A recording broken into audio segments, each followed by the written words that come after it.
It's your Thursday daily delivery. I'm Michael Rand. Glad to be back for another day. Hope you guys are as well. Good show coming up. Randy Johnson from the Star Tribune joins me here in a bit. Going to talk some Gopher hockey. For whatever reason, I don't think I talk enough about the Gopher hockey team, men's hockey team, on this show, men's or women's for that matter. So Randy and I are going to fix that today, kind of bring you up to speed on where that team is at this season. Having a good year, but not a guarantee to get into the NCAA field right now. Some work to do. I think Randy said they're 12th in the pairwise right now. Frozen 4 at XL Energy Center this year, so a lot of incentive to try to get back there and finish what they almost finished last season. So Randy and I will get into that. A little Gopher football as well with Randy. That is his primary beat at the Star Tribune. And wanted to pick his brain on the new defensive coordinator and any other updates on recruiting, things of that nature. So we'll get into that here in a little bit. Williams Arena story, interesting. We'll get to that at the end of the show. And some results stuff at the end, some Timberwolves, some PWHL, big comeback win for the women's hockey team. Gophers women's basketball team loses in Indiana, and old friend Sarah Scalia, transfer from the Gophers to Indiana, has a big game for the Hoosiers in that one. So we'll get all that towards the end of the show. First though, what I miss, in some ways, the timing of this is a little unfortunate because it feels like this has almost been pile on the Vikings week, right? Like Royce and I on Monday talked about the Lions and the Packers just won playoff games. Like the Vikings are kind of getting left behind in the NFC North. Chip Scoggins wrote about that this week as well. You've had all sorts of other stuff. I think Jim Souhan's written about the Vikings. I've talked about, we did Lavelle did the wide left 25 years column. I talked about that on the podcast the other day. 25 years since they lost to the Falcons in the NFC title game. It's not been a great week for the Vikings. Everybody's talking about what are they going to do? What's up with the offseason? The team at a crossroads. Kirk Cousins this, Justin Jefferson that, Daniil Hunter, a lot of questions. And then yesterday I come across ESPN's Aaron Schatz, who does some good work. He did work for Football Outsiders, does some good work for other spots as well. Come across this piece on evaluating how much production each team in the NFL this year got from its rookies. It's a brand new piece, so I'm like, okay, I'm a sucker for these list type stories. I know sometimes they don't give you a whole lot, but Aaron's a very data driven guy, so I'm like, okay, this is going to tell me something. This isn't just his ranking. This is what the data is telling us each team got from their rookie class in 2023. So I'm going through it. I'm like, I don't think the Vikings are going to be very high. And I'm scrolling. Here's the first problem. Number 3 on the list, Green Bay Packers. Packers got the third most production from the rookies. And by the way, rookies counts both draft picks and undrafted picks, which is important, especially for the Vikings, who got some production from undrafted guys this year. Packers got the third most production from their rookies. Jaden Reed, wide receiver, had a very good season. A bunch of other players made small contributions for the Packers, but it added up to a pretty good foundation for a team that surprisingly made the playoffs and surprisingly won a playoff game. Right after the Bears at number 4, right after the Packers at number 4 on that list, you get the Lions. Lions had huge production from their first 4 picks in the draft. 2 first-round picks, 2 second-round picks. That's what you do when you stockpile picks, when you're able to do that.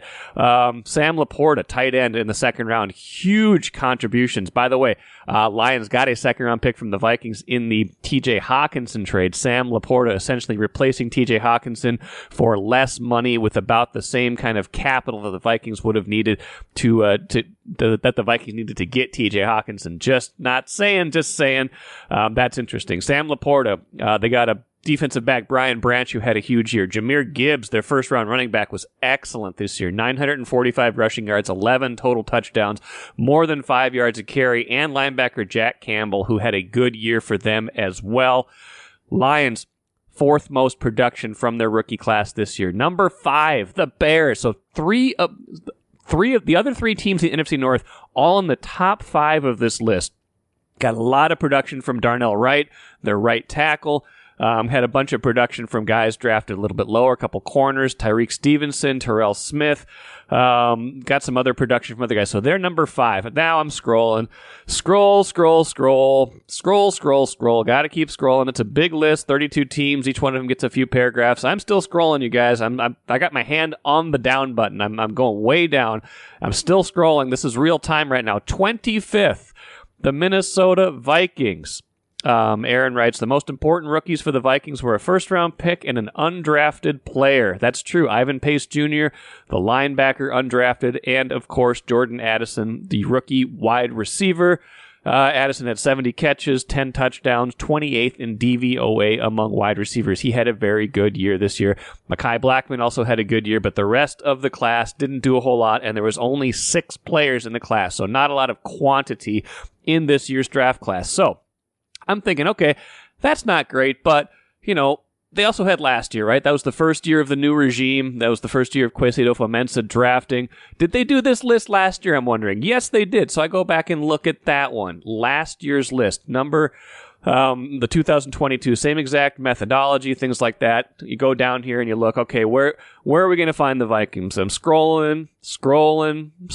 This is the 22 draft class. Scrolling.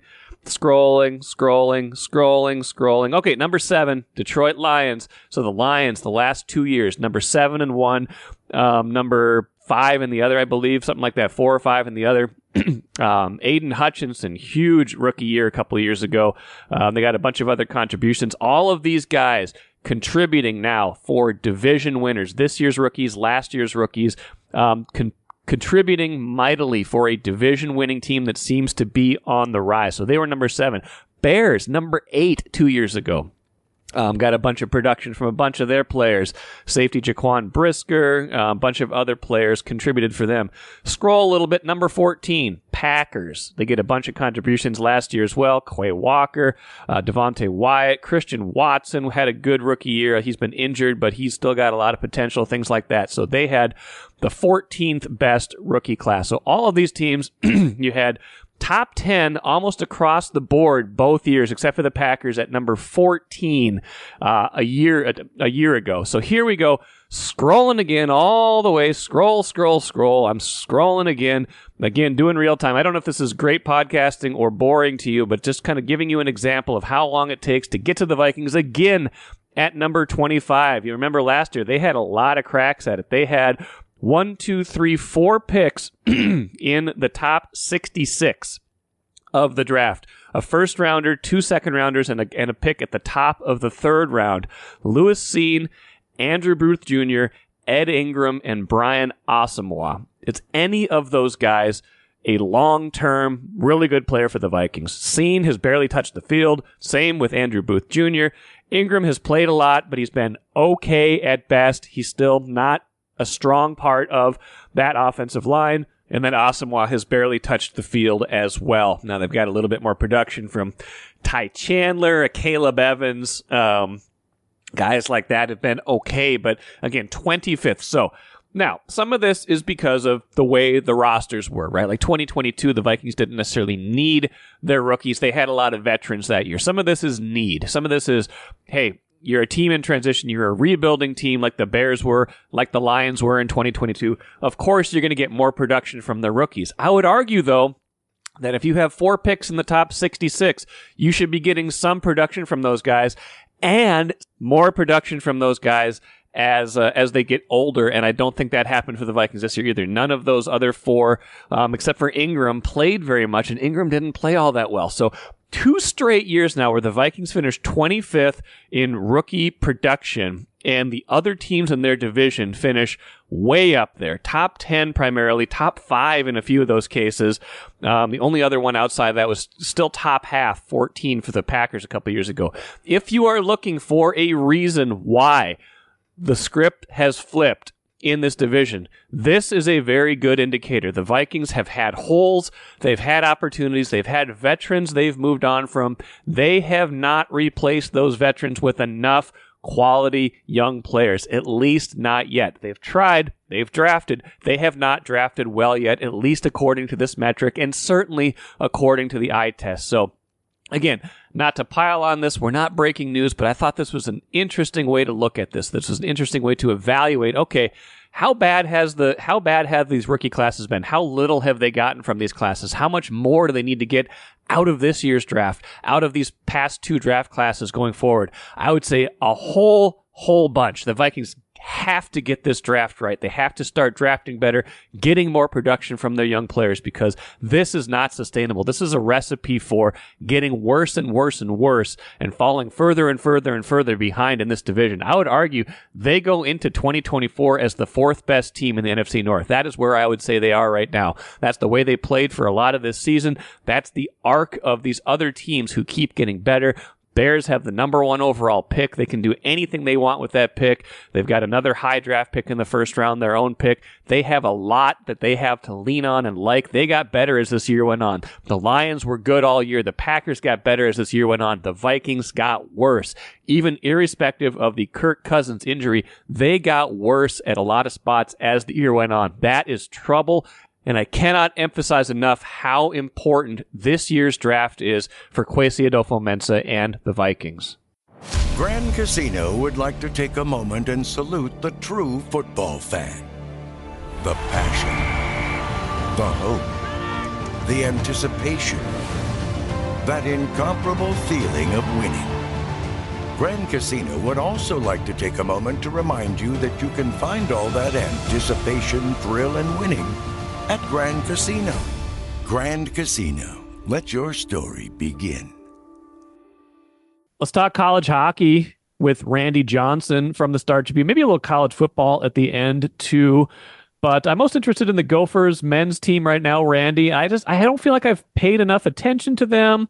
I'm certainly aware of kind of where they're at right now, but I haven't talked enough about them. So I want to bring you on, catch us up to speed a little bit on kind of what's the flavor of this season so far? It's mainly a team that's trying to find out who it is. They're replacing 5 guys who are now playing in the NHL off of last year's team. So, that's a pretty tall order when you get guys like Brock Faber and Matthew Nyes and Logan Cooley, making their mark in the NHL. They replace those guys with young talent, but it's still young. And I think they're working their way into who they're going to be. They've taken some lumps in the first half. They specifically, Wisconsin came in here and swept them, which was an eye opener. Told you how quickly that Mike Hastings has turned around the Badgers program, and it showed a little bit the Gophers got some work to do. They're just coming off.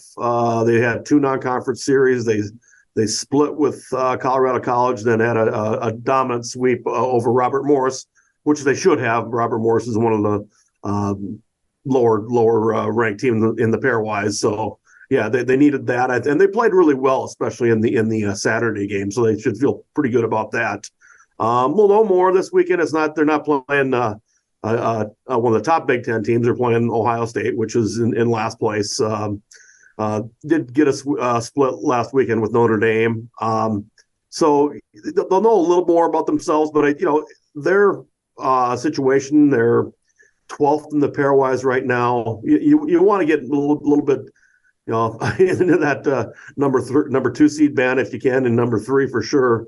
You don't want to be in that 4 seed band where you could be sniped by an automatic conference tournament bid by somebody who pulls an upset. So they've got some work to do in terms of the NCAA tournament, getting a decent seed for that.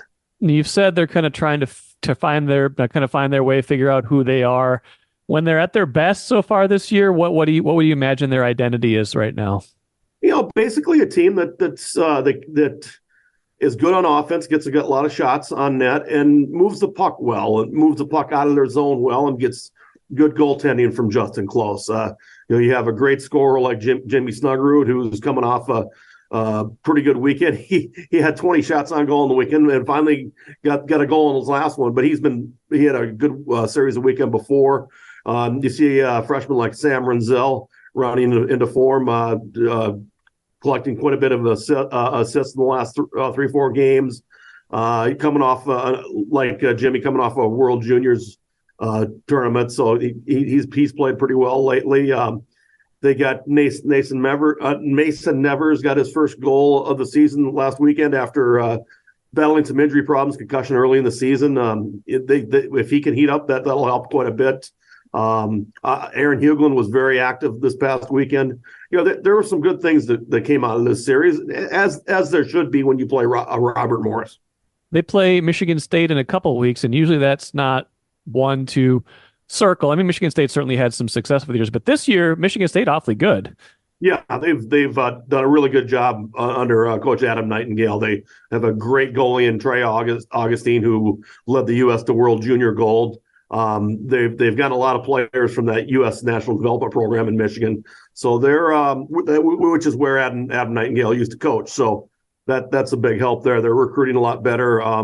They were kind of a sleeping giant. If you go back to it, they are the last Big Ten team to win a national championship back in 2007. So before there even was a Big Ten conference. I don't think I realized that. That's amazing. Yeah. So they're nothing to sneeze at this year. That's for sure. As we look at the rest of college hockey's landscape, I mean, we're not just talking about the Gophers here. I mean, we're talking about all the other Minnesota teams, and a lot of them very good. Like, how do we kind of shake out not just where the Gophers stand in relation to those teams, but like who should we be watching college hockey wide down the stretch here? Well, if you stay in the West here right now, St. Cloud State's having a decent year. They're right right around where the Gophers are. St. Thomas has put together a nice season so far. They're looking pretty good in the CCHA. Duluth has been taking his lumps a bit. MSU Mankato, they're right in the hunt in the CCHA. They're a big transition year from Mike Hastings to Luke Strand. Out east, you got to look at Boston U and Boston College at the top of the polls. Maine in the top 6 or 7, and Quinnipiac, the defending champ, up there too. So it's a little bit more tilted toward the east this year, a little bit on the higher end than it was last year. But a lot of things will shake out between now and the tournament, which we do have the Frozen Four in St. Paul this year. I was going to say, I mean, that's one thing they've got in the back of their minds, kind of to play for and to gear up for. If you can get, into that, at least into the 2 or 3 seed kind of range for seeding, then you certainly got a chance to win 2 games and get those games on your home ice. I wonder, like, you mentioned Quinnipiac. It's probably, this point in the season maybe doesn't really have as much relevance, but do you think they experienced at all any of that kind of like hangover from last year where they were obviously so close and didn't get it done? I'm sure that didn't help things. It's such a long season that I don't know. It's a bit different of a team. Of course, a lot of those big guns for the Gophers are no longer with them. I'm sure it's on their mind. It has been on their mind, and I'm sure it was a motivating factor all summer long, getting ready for the season. I'm sure they feel they left something there that they felt they should have won that game. Especially, I mean, like you mentioned, all the guys that were on that team that are now contributing in the NHL. I mean, we know probably the most right now about Brock Faber. He's playing like 23,000 minutes every game. Like he is being leaned upon so heavily right this year, and just kind of shows what his value was to this team a year ago and now to the Wild. Yeah, he's had a spectacular season for the Wild. I mean, he's looking like one of the 2 or 3 or 4 favorites or contenders for the Calder Trophy for Rookie of the Year. I know Connor Bedard will probably get it, even though he's injured right now. But Brock has been pretty much a mainstay with all the injuries they've had on the blue line. They just got Jonas Brodin back, which will help, and it did Monday in their win. But Jared Spurgeon's still injured. The blue line's taken a hit, and he's stepped up and shown that his learning curve is pretty quick. He hasn't shown that the stage is too big for him. That's for sure. Beyond this Michigan State series, then I want to ask you a couple football questions and then get you out of here. Beyond the Michigan State series, what should we be watching out for in terms of like the key ones on their schedule? Like obviously every game is big. You want to move up, move down, but some are bigger than others. Yeah, they have a series in Wisconsin. That's always going to be big. They pretty much owe Wisconsin because the Badgers came in here and took 2 from them. If they want to move up in the Big Ten standings, They finished the season at home here against Michigan. That'll be an interesting one. Michigan, they're in a little bit worse shape than the Gophers pairwise. In the pairwise range right now, they're 15th, so they have work to do if they want to return to the tournament. And they have a lot of young talent like the Gophers. I imagine they're just trying to get everything to gel right now. Let's transition quick. Randy, you cover Gopher football primarily, and I think since the last time we talked, they hired a new defensive coordinator. What do we make of that hire, and what do we know about that hire? Well, Corey Heatherman he was a linebackers coach at Rutgers, basically right-hand man to Joe Hirosimiak, who was a Gophers assistant, very highly thought of by the Gophers staff. Basically a Joe Rossi disciple in a lot of ways, and somebody PJ Fleck's very familiar with. And I think the familiarity was something that they wanted. They want to know what they were getting. I think it seems like he's an up and coming young coach, and we'll see how it goes with that. I mean, it's some big shoes to fill with Joe Rossi leaving for Michigan State, but he has there's some talent there to work with. There's some other holes that they have to fill, and have to hope for a lot better health than they had this past season. But it wasn't. I guess it wasn't a surprising hire in any means. No, and they, as much as PJ Fleck will talk about transitioning, changing the identity of the offense at times, needing to throw the ball more, and maybe they'll do that with Max Brosmer coming in at quarterback. But they still will want to control the ball, run the clock, and that helps your defense. And so having a good defense is kind of part of what has to be part of at least what PJ Fleck's identity has been as a head coach. Yeah, and I think that too. And I think the other thing that is intriguing to me is they made a change at special teams coordinator, bringing in Bob Ligoshinsky from Syracuse. And I think that's a situation. They have a freshman come in like Coy Parrish, who's a dynamic player. I think they're looking to get a lot more out of their return game. Both punting and kickoff, and I'm not sure if Coy will line up at either of those spots. There's a chance, I would say, but they've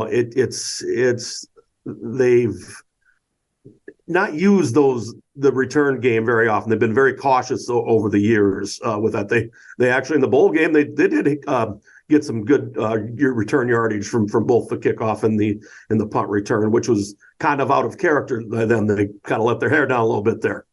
It seems like lost arts, especially, punting. Everyone's going for hang time now, and kickoffs going through the end zone. It feels like there's just fewer and fewer opportunities, but if you can make the most of them, that's a place to get bonus yards. And Coy Parrish, he had quite it was an all-star game a few weeks ago where I kept seeing highlights of him and everything he was doing. He made a big leaping interception in the end zone, getting a lot of national love from that game. Yeah, Coy had a very good. He was named the MVP of the All-America Bowl. So yeah, that was an impressive showing, and I think people are looking very much forward to seeing him in maroon and gold this fall.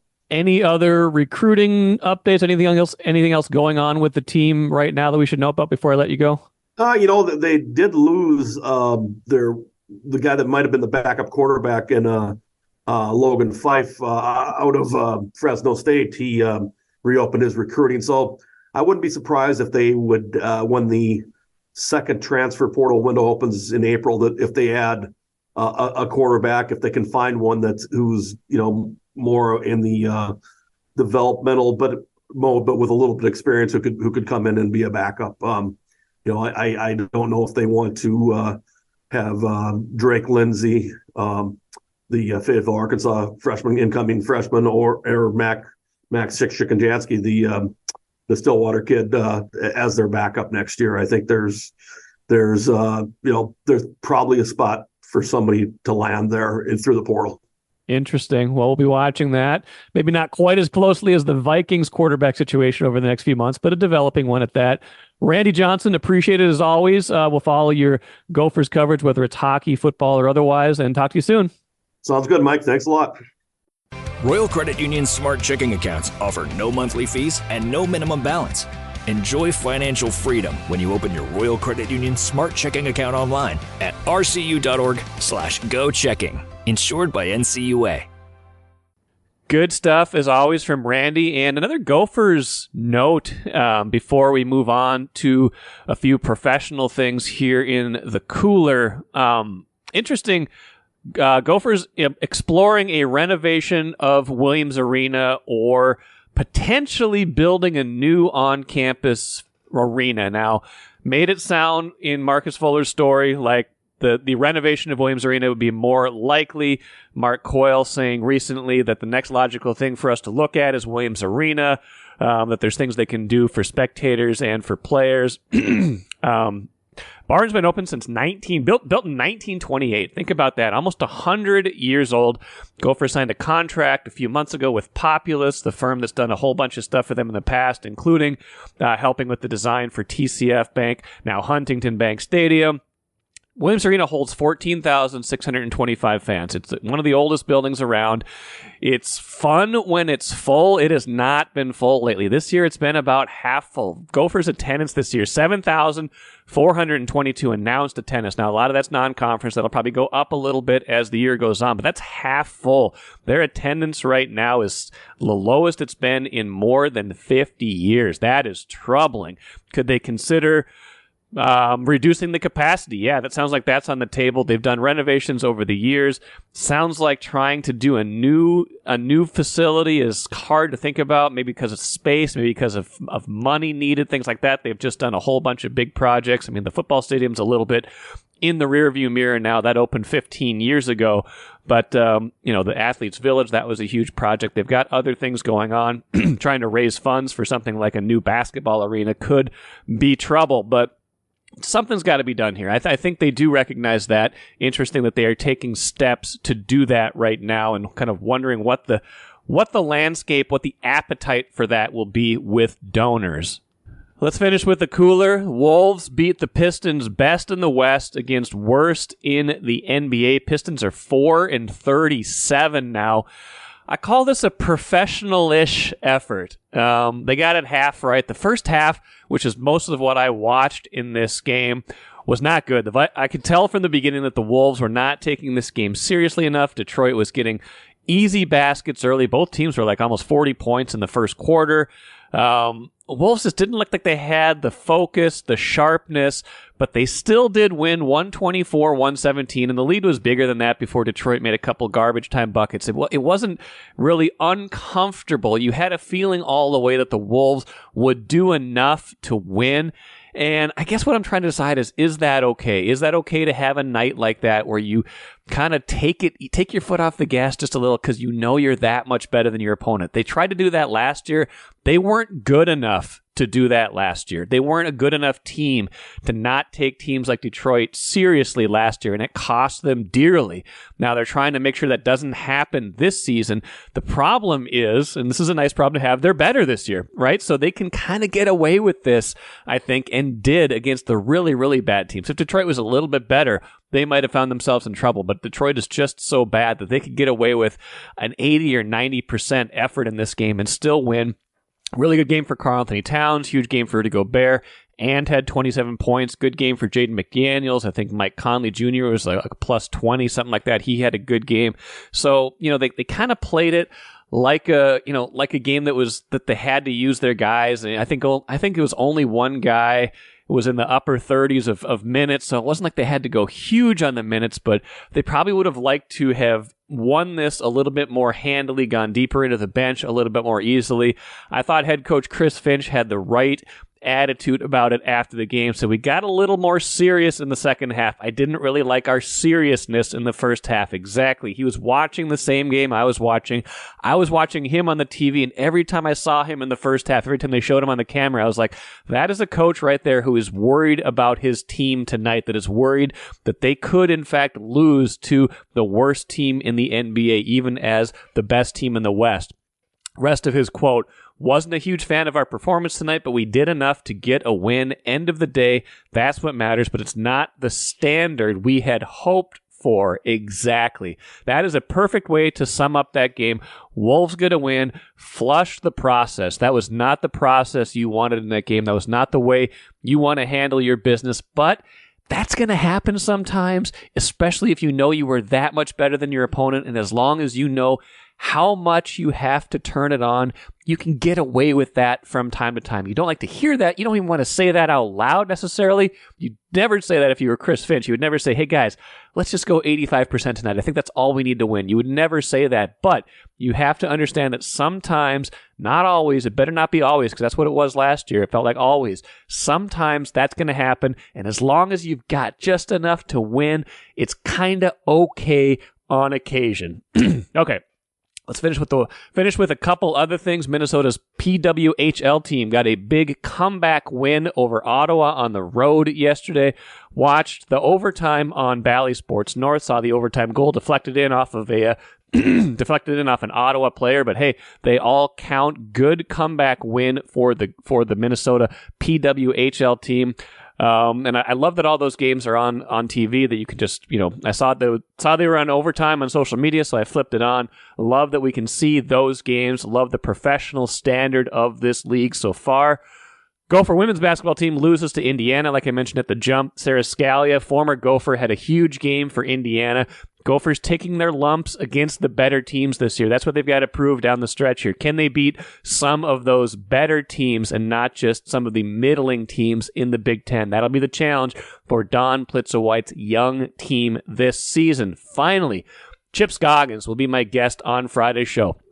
I just started teaching my class at the University of Minnesota again. I teach an adjunct class over there every year. It's just a once a year class. It's not so it's offered in the spring semester, sports writing class. This is my 8th year doing it, and so in my teacher voice, in my extreme teacher voice, your homework for tomorrow, before you listen to the show tomorrow, go read Chip's profile of Chloe Johnson, his long piece on 8th grade basketball phenom Chloe Johnson. It is absolutely fantastic. That will be what Chip and I talk about on Friday's show. Just the work that went into it, her story, his telling of her story, all of that. So that is your homework assignment. Please, if you haven't read it yet, go read it right now. It is excellent. Another home run for Chip, another slam dunk if we're using a basketball metaphor.